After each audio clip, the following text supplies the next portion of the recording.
Hello and welcome to a brand new episode of the Totally Indian Football Show. And I am joined by a legend. I don't see a problem in calling him that. He was one of a key players for Indian football in club football as well as international for the national team as well. And it's indeed a pleasure for me that I get to speak to the former players, though I haven't seen them play. And it's just kind of them to kind of keep in touch, and it's always a joy to speak to this gentleman. And I only time permitted that I had to get him on the show as well.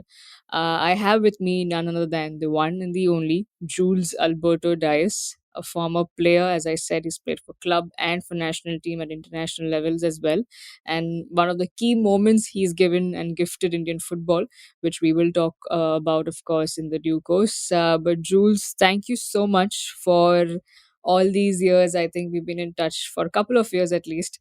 And like I said, it's always a joy and a pleasure. And this is double the joy as I get you on my show as well. So, welcome to the Totally Indian Football Show. Thank you, Siju. Thank you. It's a pleasure to be part of the show, and I know we have been discussing to be on the show and doing this podcast for a while now. And yes, finally we get a chance to talk about football and my journey through football, which I had been. First and foremost, I wouldn't call myself a legend. There are much brilliant players and better players and legends who have achieved a lot for the country. I was just one of the players who has represented and had the privilege to be part of a fantastic team of the Indian national side. So I can't can't call myself. I do not consider myself as a legend. As a good player, yes, I would say that, and it's an honor to be here, Siju. Well, you are definitely calling yourself whatever you want to call, you being modest at this point. But as I said, I don't think it's always the others who kind of, when you credit them, people would always want to call themselves. Like I said, you're being too modest and kind, but I don't see a problem in calling you one of the legends at least, Thank who've donned both the club and the national team colors. Now let's get to that a bit. If I may take you probably down memory lane, like I said, when you asked me what are we going to talk about, I'm like, I'm going to just touch upon your memories and take you down. And if you can tell us how did you kind of where you grew up and your initial days of footballing, if you may share. Absolutely. It's a funny situation, because I actually learned to love football or get into the groove of playing good football was in the seminary. I had actually gone to become a priest, not to gone to become a priest to choose my vocation, to be honest. And when I was in the seminary, the good part was I used to love to play football in the evenings, and that's where I actually got better to play football. And once I finished my 10th standards or the higher secondary, which was there, I left the seminary to think seriously into getting into football, which also motivated me to the fact that I had a wonderful cousin who was a fantastic player, Savio Medeira, and and I could see him playing from very close quarters at a very young age, and which really molded me and felt and thought, like, the discipline that he had, the structure of him being going, getting up in the morning, going for practices, coming back, doing stuff, and I actually liked it. And when I saw playing football, and I started playing football, that's when it drew me closer to the game. And I think I got selected in the under 15 Goa team as soon as I left the seminary, and that's where it all took off. So once I started playing into the under 15s, and I started playing for the under 18s Goa team, then the under 21s, and then the senior team. I think I was just 17 or 18 when I played the senior team at the Santosh Trophy in Jabalpur, which was one of my good achievements at a young age, and really pushed me forward to start playing. Sweet, that's So, a good story. I mean, I'm not sure how many of them are aware about that, but yeah, it's extremely a sweet story. Thanks for sharing that bit. But Coming to the point where you mentioned, yes, I did know about this, that you related to Savio Sir. Did you have an initial conversation with him? Like, say, you saw him play, and yes, you had someone to look up to in among where you're growing up. But when you were trying to pursue and go further, did you both have any conversation that you remember of? And is there anything that anything that he told you, for the fact that he's been there, before you, and he knows and tasted a bit of Indian football how it is? So, was there any exchange of words or advice? Oh yeah, absolutely. I mean, a lot of players and even now coaches who are there who will agree with me saying that Savio is one of the best motivators and supporters of whatever you want to do. It's like especially if you work hard, and this is his motto. If you work hard, you can achieve anything, and it is possible. So when I was about, I think about like this sub junior national state team when I was there and I was coaching, and when I was playing, sorry and and and he was playing for Salgonkas at that time. And he said to me one thing. He said, "If you want to be really part of that team, he said you got to work hard. Don't expect anyone to do favors for you because it's not possible to achieve great things without hard work." And that really stuck with me at that point. And at that, and it wasn't easy for me to listen, but I think it was quite the right thing for me to do or hear at that point. Maybe it wasn't what I expected, but I feel that if I was not told the fact at that point of time, I would not have worked hard at all. And even now, I even to everyone whoever talk to or any players I talk to, I say to them is hard work is the basic stone of everything. It doesn't matter even in football or if you're in sports or even in your business life or anything. It's hard work is a criteria. It doesn't matter how much talented you are. Even if you work hard, you can beat talent any day. And yes, so coming back to Savi, yes, I was watching him from close quarters. I used to watch him going for training, coming back home, and looking at how he keeps his football stuff so clean and neat and keeping them in order. I mean, that was one of those things which I must have never learned, but yeah, still, it drew me towards a thing that you can work hard and be a good player if you want to. So Yeah. his support was not through when I was young or when I was starting. His support was right through my whole career, I would Mm-hmm. say, and in his advice was very very vital. Even after we both were playing for Salonpas together, and I had the privilege of it, and I was one of the lucky person, I would say. Um, his advice was fantastic, and we had very good senior players when we were in Salonpas, like Derek, Bruno, we had Frankie, Robert, and they were legends in their own rights. They Yeah. were brilliant. They had achieved so many things or so much before us, and it was easy for them to guide us on a right way. Me and I think Venkatesh were the two young players in that team, and and there were other players as well who joined after us, like Alvito and all this. But Savio and Derek and all of them kept us grounded Mm-hmm. and humble and always hardworking, and they never felt shy or stayed back from telling us spade for a spade. It is, and it was. And I think you do need good advice from senior players Yeah. all around you to grow up as a good player. The names that you mentioned, right? They, whether it's Derek Sir, whether it's Frankie and all the others, I feel that's the cream of Goan football, right? When you look back in the days, and even the other ones that you mentioned alongside you, where it was whether it was Venki and Alvito for that matter, but having these phenomenal players as senior players, as you mentioned, that you find yourself lucky to have been under them. What was it like actually? Because now here's a young boy who's went to seminary, as you mentioned, and you kind of grew out of there, fell in love with the sport. You had a role model in your family who's played there, been there, and someone who supported you throughout. And then you get selected. You actually did what Saviosa told you, hard work, right? You worked hard and you worked your way up, and now you are in a setup where you look up and you're like, oh wow, are these the players that I'm going to play with, who once you looked up to? What was that like? Because I think these are the stories. I mean, we only have my generation, or the young one, or the new generation of people who are following Indian football, are only left with stories, right?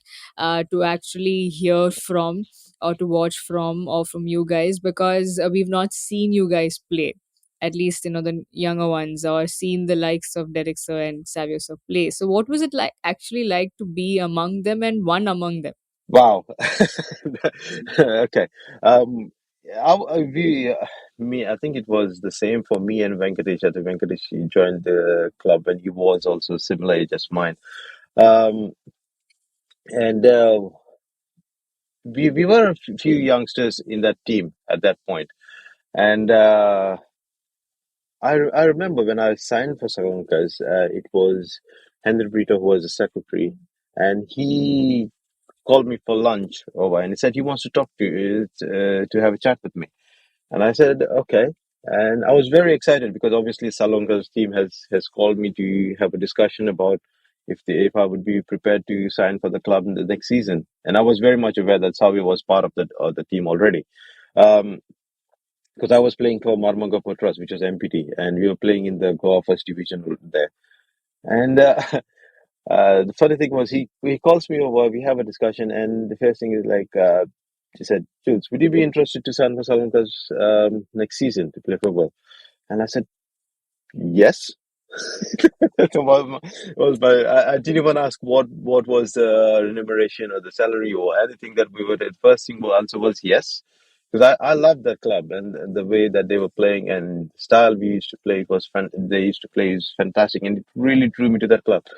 Um, so so he said, "Oh, okay. Um, so this is what we could do offer you, and are you okay for that?" I said, "Yes, no problem."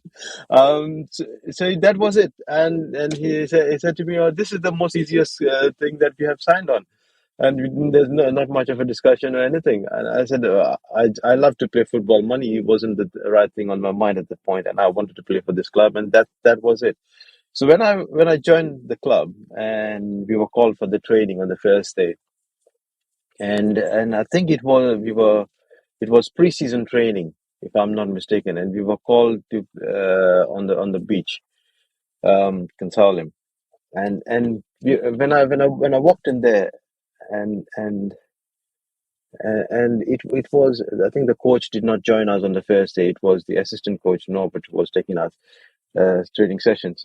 And I can remember walking in there, got off my bike, walked out for the training, and saw the all the senior players like Derek, then Savio, then literally everyone who I watched the previous year playing in the national tournaments or the national league, which was the Indian National League at that time.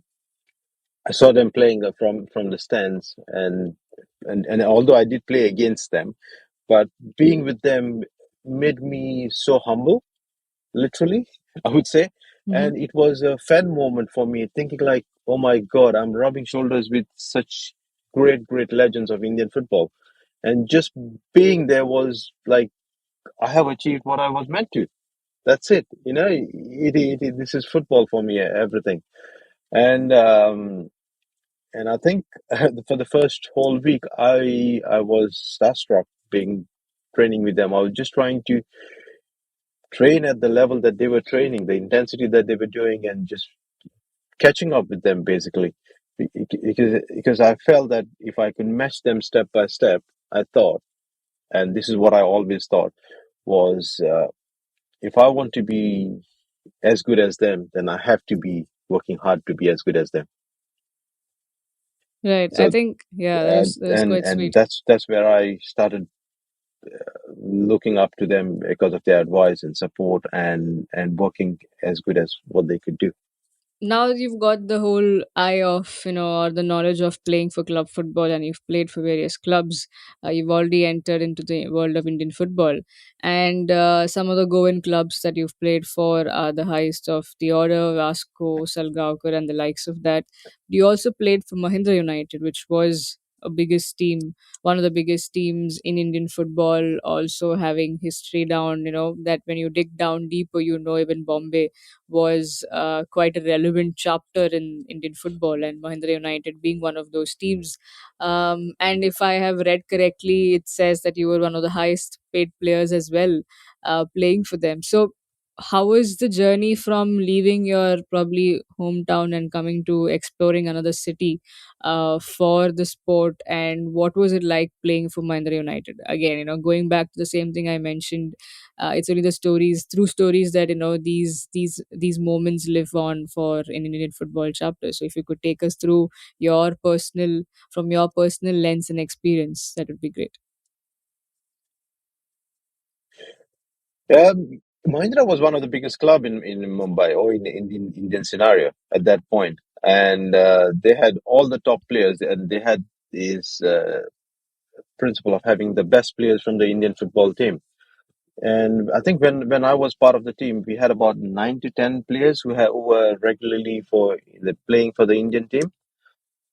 So it was, although it was a good opportunity to be part of that club, it was also a huge challenge to maintain that standard, playing with all the players who you were playing with currently, because there was constant competition. So you knew that, although you were playing with in the club, you were also trying to find a place in the national team. So so it was so when we were in the Mahindra team, the players were like Khalid Jamil, Jivan Marais, Najib, Virender Singh, Surkumar. It was a great team, and I feel bad that at this point that Mumbai has lost a great team in Mahindras. I know there wasn't much support. The structure of the Indian football lost its way in between, and we lost a lot of clubs like Mahindras, like especially in Goa, we got lost Salagunkas, Dempos, and Churchill, although it's still continuing on. We There's a lot of clubs which were part of the Indian structure have lost out, and we can only talk about them as stories now, because they're part of the history, isn't it? And it's I it's one of those things where the current players miss out this opportunity to be playing for such good clubs. So, like for example, now in Mumbai, it's only Mumbai football. I think the Mumbai FC, which is there, which plays in the ISL.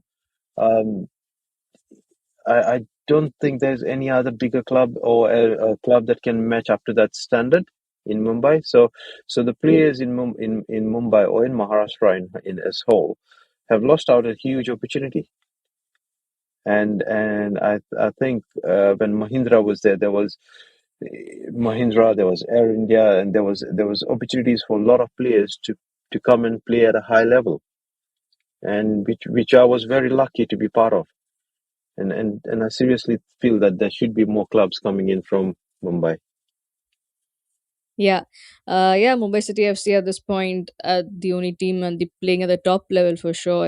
Kenkre coming in and out, but yeah, hopefully we continue to see some rise as well. But talking about the national team scenario, right? How did you kind of, what was, Mhm. if you can take us back to your first moment and your first ever call up to the national team, and how did that pan up? And of course, for a player who starts, you've made your mind of playing professionally, so the utmost thing for a player would be, ultimate thing is to play for the national team and don the Indian colors. So if you can just take us through about how did that happen, what who called you, how did you get to know, where were you playing, and what was your first game or tournament that you played for the national team? Well, it's every player's dream to play the national team, and I was one of the lucky ones, I would say. To be fair, no, it was in my first year itself when I joined Salgonka. It's the end of that year. I got an opportunity to play in the Federation Cup final. We won the Federation Cup final, and after the match, our manager came up to me and he said to me that, I think you might be selected for the national camp. And I said, "What? Are you serious?" He's like, "No," because the SAF Cup was meant to be starting in Nepal the following month. And he said, "No, no, no, you might be there.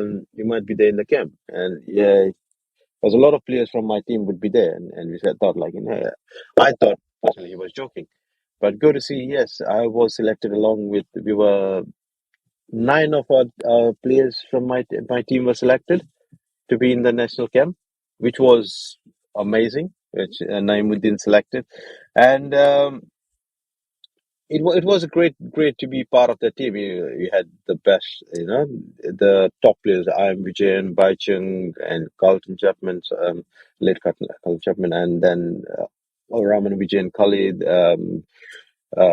all the best players who you can think of the Indian team, and Bruno, then Savio, then and we had about nine players from Sri Lanka itself, which had just won the Federation Cup, and I was part of it. Me and Venkatesh were part of it, and it was amazing. I mean, to be part of and call for a national camp, it was great. So I got selected for the camp. It was in Kalimpong, and it was about a month-long camp. But unfortunately, I didn't get selected for the national team. I was dropped off in the last on the last day actually, um, for a reason not related to football at all. It was they said my identification card, or I didn't have a passport, and Naomi didn't even tell me that I needed to create or produce a passport that if I was going to be selected, because it was my first camp. I didn't even think that I would be selected or I would be playing for the national team.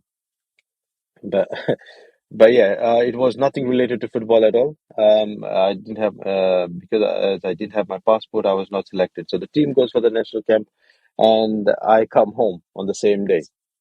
So it was a bit disappointing for me, and I still feel it. Um, because if it was football related, I could understand because they were all senior players, and I was one of the juniors and wasn't part. Then it would have been fine. But the passport, it could have been done within 24 hours if needed be. Especially if it was for national duty. Yes, it can be done, but I wasn't told, and that really disappointed me. But and when I came home, the first when I was leaving actually for the camp, because there was a few guys like Tushar Rakshit who was who joined the camp and on the last day to replace me. He said to me, "Brother, don't worry. You will get a chance, and you're young, and you will play much higher level. So don't worry about it." Which it proved true, in fact, later on. And it was really nice of him to say this. And also Savio, who was part of the team at that time, and a lot of other senior players came to me and said, "Don't worry about it. You will get a chance." So Savio came up to me and he said, "I think you're a good player to be part of the team. So don't worry about it, and just keep working hard. This happens to best of the best players." As I came home, I was feeling a lot disappointed, but when I came back home, I just thought, you know what, forget about it. Just keep playing football, and you will if you're going to be there, you will be there. So then, when we won the national league with Salonkas again, I think it was in 2000, and that's when I got it. Sukhvinder called me for the SAF Cup to be held in Goa, which was another great moment for me. So the camp was only for a few days, and we were playing the SAF Cup straight away, and we won the SAF Cup in Goa, which was fantastic. I really enjoyed that. Was my first moment, and we had a great team then too. It was similar with Baichung and Bijan and Bruno and all of them being part of it. So it was another great achievement from me. Yeah, I think, and I mean, the year that you mentioned, 2000, and I think that was just an upward hill for you. Though your first one probably should have been earlier, but like you said, I mean, some things aren't in our control and it can't be looked back at. But to have players who are senior most to not be to actually be like kind of look out for you and have their shoulder around your arms and say, hey, it's fine, you are good, and that will fetch you more opportunities. And that's exactly what happened, whether you played in SAF or I think something that in the recent times, I think you've spoken much often to many publications, and many of them have reached out to you in the recent past, talking about and reminiscing about your the most key moment that you gifted Indian football in 2001 against UAE, where India beat UAE 1-0 and came very close, the closest to probably qualifying for the World Cup or having the opportunity to qualify, and it happened in Bangalore. When you look back at all these moments, as I said, you've spoken about this often, and it's there in the recent past as well. So I don't want to like take you back all the way and make you say the same things. But now, years down the line, there's kind of a prospect. I think when we spoke off the record as well, India played at this currently at their group with Qatar, Afghanistan, and Kuwait, and we had a huge win.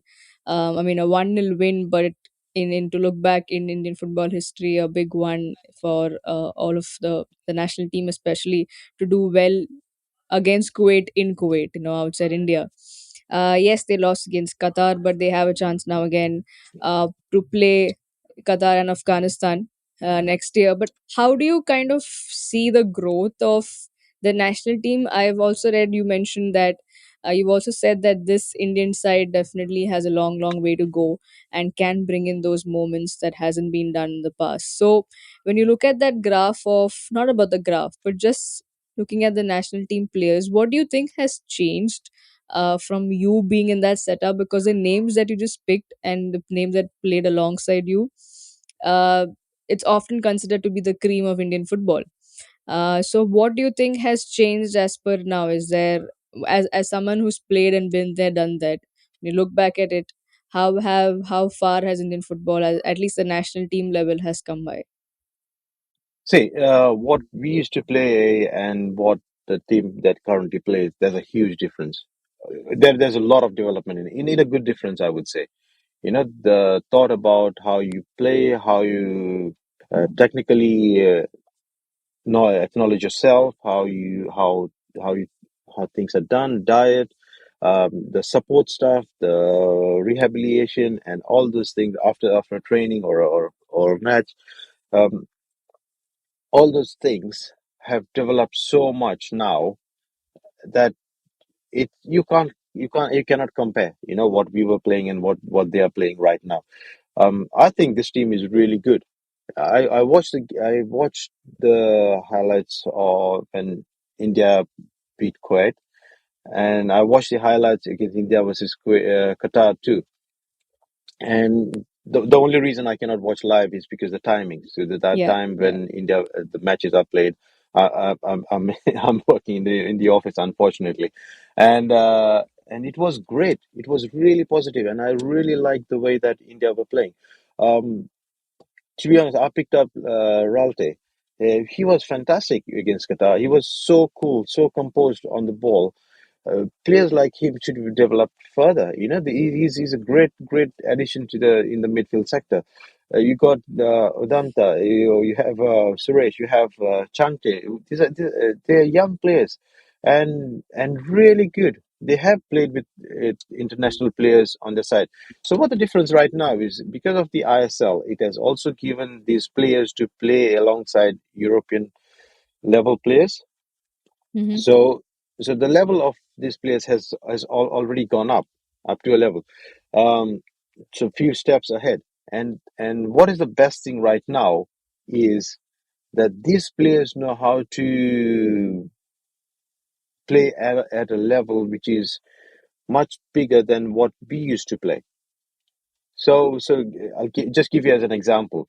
If we are playing against, if I, we were when we played against UAE, and I'll be honest with you, we literally defended 80 minutes of the game, or we may have attacked maybe in 10 as an average. I'm just giving you, yeah. Yeah, But with the team that played against Qatar, I don't think that they defended for 80 minutes.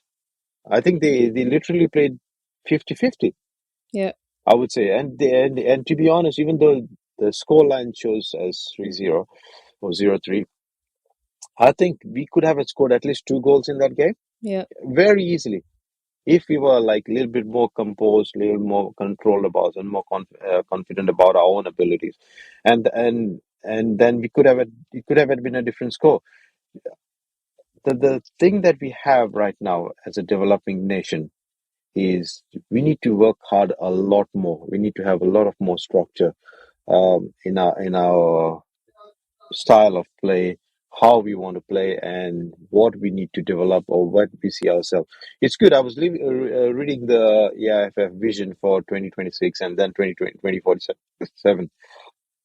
It's good to have those visions in place, good structures, but they need to be implemented in the right manner. Mhm. And it has to start now, or it needed to start yesterday, I would say. So Yeah, literally, that the priority should be to develop.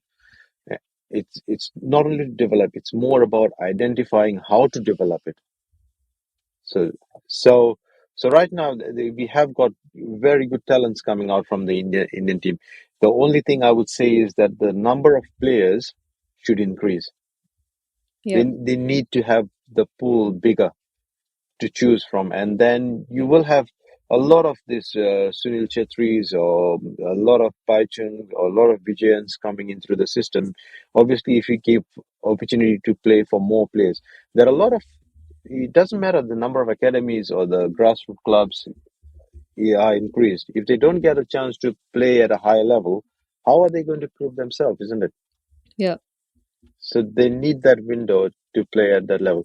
And I feel that the cream of Indian football is is right now, and it will keep on growing. You will have more players coming in through, but not just few number of it. You need a whole lot of them coming together. right. I think very well put there. Though I said I wouldn't ask much of from that game, but I really want to know. I think because speaking and hearing from the person really works more than just reading what the person has to say. So when you scored that goal against UAE, and it was just a 1-0 match, it was played at home on Indian soil. You had the crowd backing you, or probably I don't know what they were expecting and how it was like, and you were um, playing alongside these stalwarts of Indian football. Uh, After you scored that goal, the game is done. Yes, everyone knew the importance of it. You were showered praise and love and everything. Everyone, it was a total, in a good way, chaos and joy. Was there what was going on in your mind when the full time whistle blew, irrespective of what followed later, just for that moment? And did anyone call you up? Do you remember anything specifically that you kind of cherish where someone said something to you right after that game? Or even for that matter, did Savio sir come and tell you anything? Or something very, probably off the pitch that happened that you kind of have never shared and you would want to share it here? Couple of things. First thing was Suki sir came over to me and he said, "It was don't let that get into your head because that's just a goal. At the end of the day, it only gave us 3 points. We need to focus on the next game," which was a reality, Yeah, and to be honest. yeah, And and second thing, what it happened was I was just wondering the same because this was just a game for me and it was just a goal. I didn't realize the impact of it maybe years later, not even after that, but I didn't even realize it at that point of time. It was just another goal, which we normally score. As a football player, you are supposed to score a goal.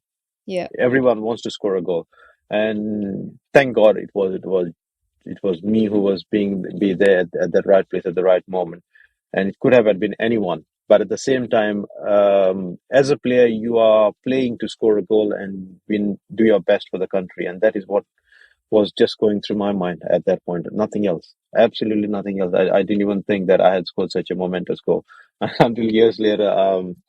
I'm thinking about it and still talking about it. But I am sure, and I'm very confident that the team which is there in the current national Indian team, I'm sure they're going to break records going forward. yeah. Now, the names that you've mentioned again, like whether it's Baichung, Khalid, Venki, all the ones that you've rubbed shoulders with, I am Vijayans, and all the ones, they're somewhere still related, or they still are in touch base with Indian football some way or the other. Now, yes, at the point, I think probably when you hit 30 is not when you're looking, when you know that okay, your days are as a player is numbered, so probably you try and think of it. Um and recently we also saw Subrata Paul, the Spider-Man as we call him, known as the Spider-Man, the goalkeeper, been there since many years, has seen a lot ups and downs of Indian football, and has recently did mention yeah, that he's retired officially from the beautiful game. So, what was it like for you? When that particular moment that you had to think of saying, "Okay, I'm going to hang my boots now." If you can take us through that moment. It really came out of the blue, actually. Um, I was playing for Dempos when this thing happened, and my I had got married a year before that, and recently, and then we were thinking of what's life after football, because I was nearing just about to hit 30, and I I didn't know what I'm going to do, because there was very limited options. Football wasn't a growing career after 30s. Coaching wasn't that enticing for me to join get into straight away. So I didn't know what I was, and I was feeling lost. And luckily, my missus, she was a lawyer, and she was qualifying for high skill migration HSMP visa to come to the UK. So one day, we were having a dinner. She said to me, and she saw an advert on the newspaper, and she said, "Should I apply for it?" And I said, "Yeah, go ahead. Why not?" And we never expected anything within, and it happened so fast. I can tell you, I I was feeling bad because I could not even tell some of my Tempo teammates what happened. So within a week, we got our approval through straight away. Not even, and didn't even realize that it's going to be so fast. And as soon as we had sent our passports, even the visa got stamped within, I think, about 20 days maximum. And I tried to delay it. I tried to delay it as much as possible because it was in February, and I stayed back for 3 months till April, because it was getting difficult for us to we had to leave within 3 months. Before the end of first 3 months, we had to leave. Right. So I tried to extend it as much as I could, and I couldn't even tell the managers. And as you know, that didn't want to disappoint her, because she had already applied for the visa. It was quite a lot of money at that time Yeah. that we had applied for to get that. And and I even suggested that maybe she goes alone, and I'm come back after maybe 1 year, because I wanted to play football. But unfortunately, we couldn't, because it was a family visa, and we had a small kid, and I would have been devastated to leave my kid alone. So Yeah. so I had to make a decision that then and there. And I spoke to my manager, Armand Kulase, at that time, and he said to me, "Jules, family comes first. Yeah. Doesn't matter what you do. In all aspects, you won't get this time." And then I had to make that move, and it became so quick. A lot of people didn't even know that I had gone. A lot of my friends didn't know I had gone. Even some of my players, some of the players who I was playing with at the national level, even then they didn't have a clue that I was out of the country straight away. So it came a shock as to them as well as to me. Yeah, yeah. I think, yeah. I mean, I don't know how I would probably look back and look at those years, but I think definitely a difficult one. But like as Coach Armando told you, I think family comes first, and that's what you chose. Now it's been 17 to 18 years that you've moved out of the Indian football space, but you're very well in touch with the players. I mean, I get to be one of them that you're in touch with, the privileged ones, I would say. But do is there a point is Thank there you. ever a point that you kind of think, and do we as fans and as followers of Indian football get to see in some way or some capacity that Jules Alberto returns to football in some or the other way? I mean, you're in UK at this point. You've also gathered some coaching badges. I mean, you for all those go back and listen to Coach Simon Millington's episode, who talks about Jules. So is there anything that have you thought about this, or do we see Jules back in somewhere in some capacity with the sport? Oh, I think about it every day, to be honest, if I could get the chance to come back. It's the difficult situation of still where, you have to make some personal Yeah. family decisions as well as your career decisions. So it all comes down to how you're going to manage and maintain. Right. At the end of the day, it comes down to finance too. So, Yes. and if I could, in my capacity, help the Indian football in some way or the other, I would gladly do it. I would definitely gladly do it, without even shadow of doubt. But it also should need to match it what it can compensate for me, and have all my other aspects in place. I can't throw my family under the No, no, bus and just absolutely. rush up and say, like, here I go. I'm good. But yes, I would love to be. I would love to help. I was in good touch with Kalyan. I was in touch with Saji before, and then I was in touch with a lot of. I was in touch with Dinesh Nair, as you know, and I was in touch with a lot of other players of mine who still have high regard, and do expect and suggest some of the things to do and come and help in Indian football. So maybe you never know. That's what I Yeah. would say. Yeah. No, absolutely. I think even if a return to the soil isn't possible, I think I'm sure you can explore a lot of things being in UK as well. But yeah, definitely not at at a cost of something else, that which is family or the other things that you have to take care. But Jules Alberto Dias, thank you so much. It's been sheer pleasure, and I must tell our listeners that he's doing this. It's We did this recording on a Saturday. Okay, you'll be listening to this on a Wednesday or a Thursday, and it was his off day, but it's also a time where he takes his son for swimming, and it's 7:30 a.m. in UK time that we did this recording, or rather he did this recording, and he's in his car waiting for his son to return from his swimming sessions. I had to say this because that's the commitment that this man has shown, whether he's on the pitch or off it. And or from boundaries away, all I have is love, and much love and respect to you, Jules. Thank you so much for doing this. I'm sure everyone who's heard it is going to enjoy this and all those anecdotes and stories. Thank you so much for sharing. No, thank you so much. It's a pleasure, and talking about football, Indian, or especially with Indian football, it's a privilege and an honor and a pride that I hold in myself all these years. So I cannot stop from sharing it.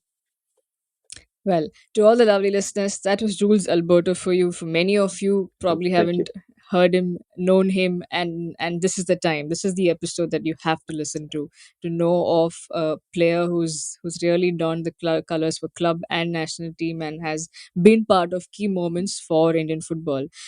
This is the Totally Indian Football Show, and I'm signing off. We are available on all the audio leading platforms. If you like it, please do like and share and leave a rating wherever, whichever audio platform you're listening to. Do support us, and of course follow Jules wherever he's available.